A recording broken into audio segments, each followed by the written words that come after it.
Umaga ng December 23, nagtungo sa BRP Sierra Madre sa Ayungin Shoal ang mga kinatawan ng Philippine Navy. Maliban sa karagdagang supply, kasama pa sa kanilang mga inihatid ang Noche Buena ng mga kinatawan ng Philippine Navy. Ilan sa kanilang mga pinagsaluhan ay fried chicken at lechon.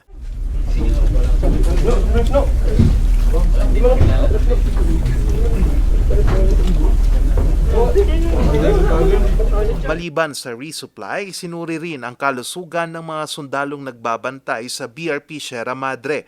Paraan ito ng AFP para matiyak na maging masaya pa rin ang pagdiriwang ng Pasko ng mga sundalo, malayo man sila sa kanilang mga kapamilya at matiyak na hindi sila napapabayaan. Maliban dito, naghatid din ang AFP ng pamasko sa mga batang residente ng Pag-asa Island.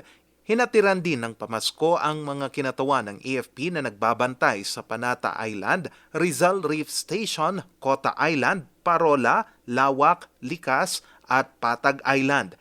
Samantala, patuloy pa rin paiigtingin ng AFP at PCG ang pagpapatrolya sa teritoryo ng Pilipinas.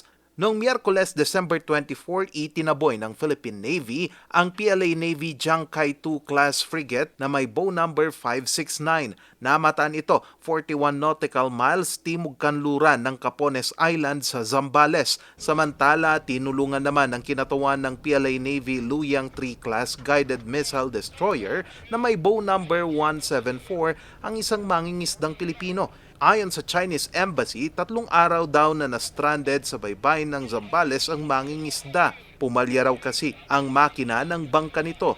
Inabutan ito ng tubig at biskwit.